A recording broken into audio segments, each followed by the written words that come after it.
Բարև բոլորին եւ ողջունում եմ ձեզ մեքենայական ուսուցման դասընթացի առաջին մոդուլում, առաջին դասում, որի ընթացքում մենք միասին կներբեռնենք անհրաժեշտ գործիքները, որոնց միջոցով պետք է աշխատենք եւ համապատասխան միջավայրը կնախապատրաստենք համակարգչի մեջ ու ընդհանուր մի քանի բան կծանոթանանք այդ գործիքներից։ Եկեք սկսենք ու նախ եւ առաջ մենք բացում ենք մեր բրաուզերը եւ միասին պետք է ներբեռնենք Jupyter Lab ծրագիրը, այնիշի համար, որովհետեւ մենք կարողանանք թե տեքստ եւ թե միևնույն ժամանակ կոդ գրենք մեր ֆայլի մեջ ու ամեն մի հատվածը կարողանանք առանձին աշխատեցնել, որ հատվածը որ մեզ պետք է։ Ուրեմն դա ներբեռնելու համար մենք պետք է գտնենք նրանց օֆիցիալ կայք, որի լինքը ես կտեղադրեմ description-ում կլինի։ Ուրեմն կամ էլ գրում ենք ուղղակի Jupyter Notebook x64, եթե ձեր մոտ Windows է, x64 system, եւ բերելու է GitHub, մտնում ենք իրենց GitHub-ը, մի քիչ թերթում ենք ներքև եւ այստեղ կա թե Windows-ի համար, թե Mac OS-ի համար եւ թե Linux-ի համար տարբերակներ ներբեռնելու, ես կներբեռնեմ Windows-ի տարբերակը, պահպանում ենք այն դեսքթոփի վրա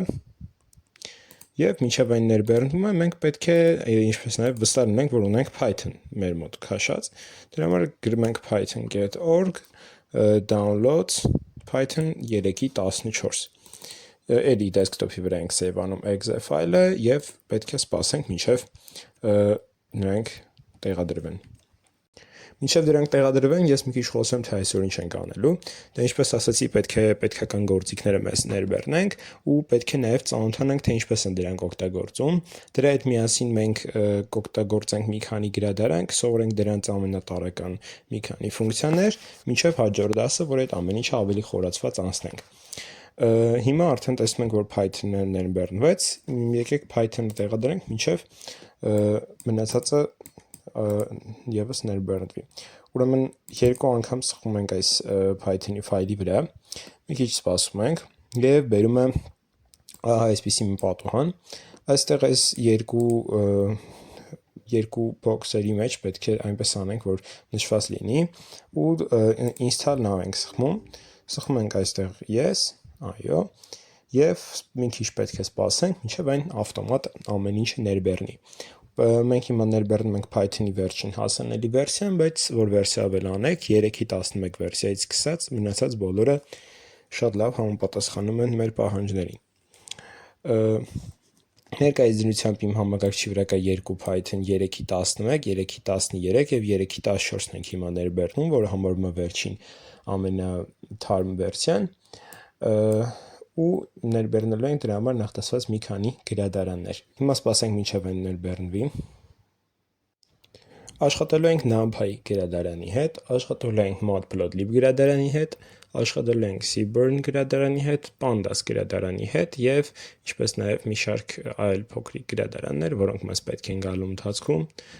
Դե նաեւ մոռացա շեշտեմ sklearn գրադարանի հետ ենք աշխատելու եւ PyTorch դա արդեն դասընթացի մի քիչ վերջին կուրսերի ժամանակ։ Տեսնում ենք, որ արդեն Python-ը ներբեռնվեց, սխում ենք այստեղ close, փակում ենք եւ կարող ենք այս .exe ֆայլը ջնջել դեսքթոփի վրայից եւ կարող ենք empty recycle bin, այսինքն ջնջենք այն մեր ընդհանուր համակարգի վրայից։ Շատ լավ։ Ուրեմն հիմա Python-ը արդեն ներբեռնվել է։ Եկեք միասին Python-ի համար նախատեսված մի քանի գրադարաններ արդեն ներբեռնենք, որոնք մեզ հաստատ պետք են գալու։ Դրա համար բացում ենք cmd command prompt, եթե դուք Mac OS-ի վրա եք, նույնիսկ բացում եք cmd եւ այնտեղ համարյա չի փոխվում հրամանները։ Mac OS-ի համար նախատեսված հրամանները կտեղադրեմ լինքերը բոլորը ներքևում, կարող եք տեսնել Windows-ի, Linux-ի եւ Mac OS-ի համար։ Հիմա այստեղ պետք է հասկանանք, որ Python-ի ճիշտ է ներբեռնվել, դրա համար գրում ենք Python գծիկ version, սա կտպի Python-ի ներկայիս տեղադրված վերսիան, հա, տարբերակը։ Մենք հասկացանք, որ Python-ը ապահով տեղադրվել է։ Հիմա եկեք միասին մի քանի գրադարան ներբեռնենք։ Գրում ենք pip install եւ գրում ենք գրադարանների անունները։ Առաջին գրադարանը scikit-learn է, որը կարճ ասում են sklearn, հաջորդը pandas-ն է, դրանից հետո գալիս է Matplotlib-ը, matplotlib այնուհետև մեզ պետք է նաև ներբեռնել սրա հետ միասին cburn գրադարանը եւ պետք է նաև Հիվարքյան sklearn pandas matplotlib cburn ներկայիս համար այսքանը հիմա սխում ենք enter մի քիչ սպասում ենք որոշ ժամանակ է տևելու մինչև այդ ստուգենք չէ դեռ չի ներբեռնվում Jupyter-ը ուրեմն այն հիմա ներբեռնում է պետքական գրադարանները ուրեմն հերթով ասեմ որ ինչ է իրենից ներկայացնում առաջին գրադարանը sklearn դա մեքենայական ուսուցման եւ ընդհանուր AI խնդիրների համար նախատեսված գրադարան է այսինքն նրա մեջ կան մի շարք պատրաստի մոդելներ որոնք մենք կարող ենք օգտագործել տվյալների համար կան մի շարք տվյալների համար մեր նախատեսված ֆունկցիաներ որ կարողանանք տվյալները մշակել դրանցով եւ այլն Pandas-ը նախատեսված է հիմնականում տվյալների հետ խորացված գործողություններ անելու համար օրինակ տվյալները .csv ֆայլից կարդալու համար կամ գեղեցիկ դրանց տպելու համար հաջորդը matplotlib-ն է նախատեսված է ինչ-որ տարբեր գրաֆիկներ plot անելու համար ցուցադրելու համար ունի մի շարք ֆունկցիաներ իր մեջ բայց մենք հիմնականում օգտագործելու ենք գրաֆիկներ զուտ տպելու համար Եվ cburn-ը համարվում է ավելի պրոֆեսիոնալ գրադարան գրաֆիկների համար էլի ու շատ օգտագործվում պրոֆեսիոնալ արտադրության մեջ, հա։ Բավականին արագ պետք է ներբեռնվի։ Տեսնենք Jupyter-ը ինչ եղավ։ Ահա, Jupyter notebook-ն էլ արդեն համարյա պատրաստ է։ Հա։ Մի քիչ սպասենք։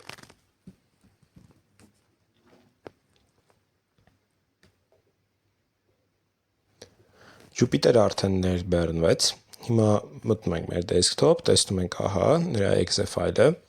Երկու անգամ exe ֆայլին սխում ենք եւ պետք է էլի բացի նրա ներբեռնելու պատուհանը։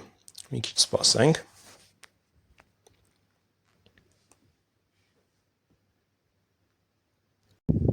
Սխում ենք yes եւ որոշ ժամանակ սպասելուց հետո այստեղ սխում ենք I agree Վերքյան տերմինալը թողնում ենք որպեսզի մնա շատ ի վերջ Jupyter-ը այսպես հեշտ ներբեռնում է միանգամից սխում ենք run Jupyter Lab որպեսզի այն միանգամից աշխատացնի ծրագիրը ահա finish վերջ կարող ենք exe ֆայլը եւս ջնջել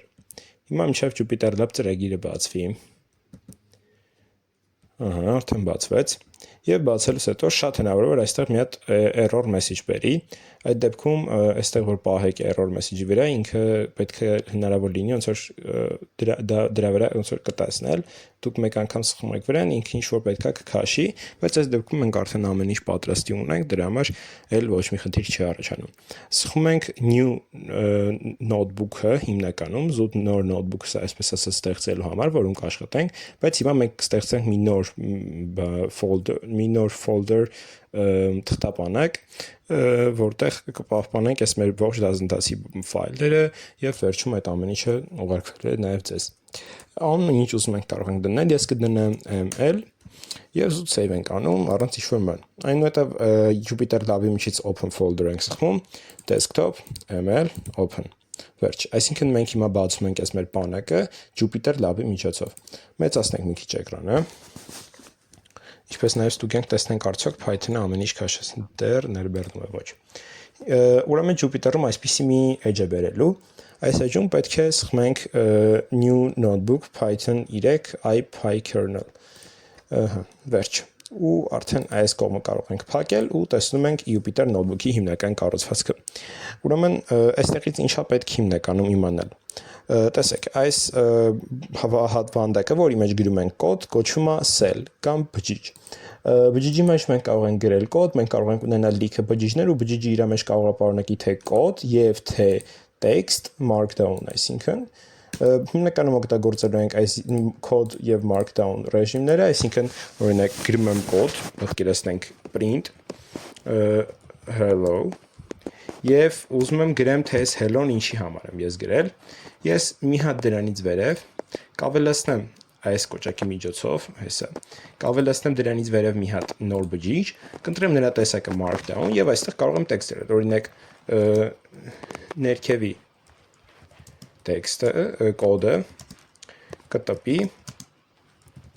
hello։ Ու հիմա երբ որ ես ներքևի կոդը աշխատացնեմ, իսկ կոդը աշխատացնելու համար մի քանի տարբերակ կա, դա այս վերևի կոճակին սխմելն է,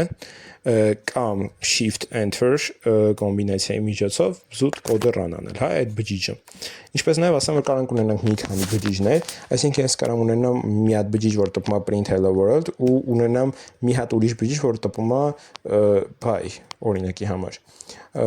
Ու կարող ունենամ մի հատ էլ որ տպում է hello, այսինքն խնդրեմ չկա, հա, եթե բջիջների մեջ կոդերը կրկնվում են։ Ահա։ Ու բջիջները նաև լինում է ջնջել, ահա, այս նշանի միջոցով, այստեղ զուտ սխում ենք եւ այն ջնջում է բոլոր բջիջները։ Ահա։ Հիմա եկեք փորձենք իրար հետ մի քանի հիմնական բաներ հասկանալ, որ պետք է իմանալ։ Ուրեմն կոդը գրելուց հետո մենք կարող ենք այն save անել այս կոճակի միջոցով կամ file մենյուի մեջից բացվող էլի մենք ընտրում ենք այստեղ save notebook։ Ուրեմն հաջորդը դա մեր մոտ run հատվածն է, այստեղ մենք կարող ենք տեսնել թե այն hotkey-երը, որ կարող ենք սխմել եւ ինչ-որ մի գործողություն կատարվի, ինչպես նաեւ կարող ենք տեսնել թե ինչ հենց այստեղից կարող ենք սխմել, որ նույն գործողությունը կատարվի։ Հիմնականում խորհուրդ եմ տալիս, որ օգտագործենք hotkey-եր, այսինքն կոդը run անելու համար ոչ թե դուք եք այս կոճակին սխմեք, ոչ թե գնաք run menu, run select սխմեք, այլ զուտ shift enter, ավելի արագ է։ Հիմնականում այսքանն է։ Հիմա եկեք միասին հասկանանք, թե ինչ պետք է մենք անենք այս մեր գրադարաններով, որ ներբեռնեցին։ Ուրեմն մենք նախ յուրաքանչյուր պրոյեկտը սկսելուց առաջ պետք է պետքական գրադարանները իմպորտ անենք։ Այս դեպքում հիմա ես զուտ իմպորտ կանեմ NumPy-ը ու ձեզ ցույց կտամ մի քանի պարզ բաներ, որ NumPy-ով կարելի է անել։ Եկեք սկսենք։ Ուրեմն import NumPy ու NumPy-ը, որպեսզի ամեն անգամ չգրանք NumPy get ու ինչ-որ ֆունկցիայի անուն NumPy միջից, գրում ենք import NumPy as np։ Այսինքն ամեն անգամ որ ուզում եմ օգտագործեմ NumPy գրադարանից ինչ-որ ֆունկցիա, ես ոչ թե գրում եմ NumPy get sum, օրինակի համար։ Ես գրում եմ np get sum։ Ահա, դա այդպես։ Հիմա եկեք կոդ գրենք, մի քիչ մեծացնում ենք էկրանը, shift enter plus եմ սխում դրա համար։ Ու եկեք ստեղծենք NumPy-ով մի հատ array list, որը ինչ-որ գործողություններ կկատարենք դրա վրա, մի քանի հիմնական գործողություններ։ Ուրեմն կգրենք, որ մեր array-ը հավասար է np get array ու կտանք դրա մեջ Python-ի սովորական list մի հատ։ 1 2 3 4։ Վերջ։ Հիմա այս գործողությունը անելով ես NumPy գրադարանի միջի array մեթոդը կանչեցի, որը վերցնում է Python-ի այս մեր list-երը, որոնք ավելի կամաց են աշխատում, շատ կամաց են աշխատում, ու վերածում է իրանք nd array-ների։ Այսինքն եթե ես հիմա ուզենամ տպեմ այս մեր array-ը ինչ type է, իր տեսակը ինքը ինչ է, ես կտեսնեմ, որ ինքը NumPy nd array է։ Ուրեմն NumPy-ում list չկա, list հասկացողությունը, այնտեղ ամեն ինչը համարվում է nd array։ Նու մենք կարող ենք ասել list, բայց իրականում իմանում ենք, որ nd array-ներ են սրանք բոլորը։ Հիմա ինչու՞մն է տարբերությունը այս մեր list-երի ու nd array-ների։ Եկեք այստեղ մի հատ markdown բջիջ բացենք ու այստեղ ամեն ինչ գրենք։ Ուրեմն տարբերությունը։ Տեսեք, list-երը ինչպիսին են։ Իրանք կամաց են աշխատում։ Իրանց հետ գործողությունները ավելի բարդ է անել, քան AMD array-ների հետ։ Ու էդի ինչից է, որ NumPy-ը գրված է C-ով ու C++-ով, այդ լեզուներով ավելի արագ է կատարվում գործողությունները, քան Python-ով։ Դրա համար ավելի արագ է աշխատում, հա, NumPy-ը, քան Python-ի սովորական list-երը։ Ուրեմն կամաց է NumPy սովորական list-երը, ինչպես նաև դրանք շատ հիշողություն են գրավում։ Զբաղեցնում են շատ հիշողություն, ինչի պատճառով համակարգիչն էլ է վատ աշխատում։ Իսկ nd array-ները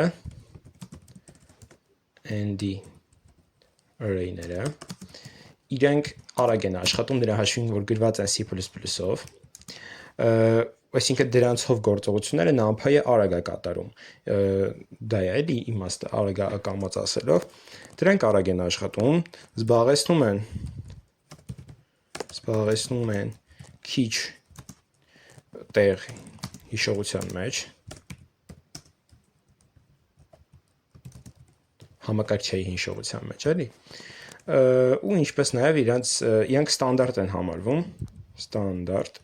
ու սենց ասեմ, անգամ ChatGPT-ն օգտագործում է, այսինքն իր կոդի մեջ այս NumPy-ը ինչ-որ գործողությունների համար։ Սա դրանց տարբերությունները։ Ու ինչպես նաև շեշտեմ, որ շատ անգամ ասում են, էլի, որ list, array, massive, այս սրանք բոլորը հիմնական նույն բանն են կարող ենք ասել, ու հա իրականում իրաց մեջ տարբերություն կա բավականին, բայց այս երեք անուններն էլ օգտագործվում է, նենց որն էլ որ ասեմ, իմացեք, որ ես դրանց հետ եմ, էլի, այս երեքից որն էլ որ ասեմ։ Այսինքն Andy array-ն էլ են շատ ժամանակ ասում ուղղակի array,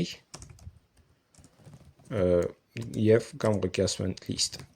տարբերություն չկա, հա։ Այսինքն գրավոր գրել, եթե ձեզ ասեն իհարկե ինչ տեսակի է, օրինակ Andy այս NumPy-ի կոդը ինչ տեսակի type կվերադառնի, դուք պետք է ասեք Andy array, չպետք է ասեք list, բայց ընդհանուր եթե ընկերներիդ ինչ-որ բան է քննարկում, list ասելը նորմալ է իմ կարծիքով։ Հիմա հասկանանք ինչ կարանք անենք այս մեր Andy array-ի հետ, list-ի հետ։ Մենք կարանք հաշվենք իր թվերի միջինը։ Օրինակ, եկեք փորձենք դա մի հատ փոփոխական ենք ստեղծում mean, այսինքն միջին, որը հավասար է np mean, ու նրան փոխանցենք մեր array-ը, այսինքն ես կանչում եմ NumPy-ի mean ֆունկցիան, որը իրենից ներկայացնում որ ինքը տալիս ենք մենք իրան ցուցակ, ինքը մեզ վերադարձնում է դրա միջինը, ու տալիս ենք մեր ցուցակը array-ը։ Հիմա որ run անենք այս կոդը եւ վերջում գրենք mean։ Ինքը կտպի np get float 2.5, այսինքն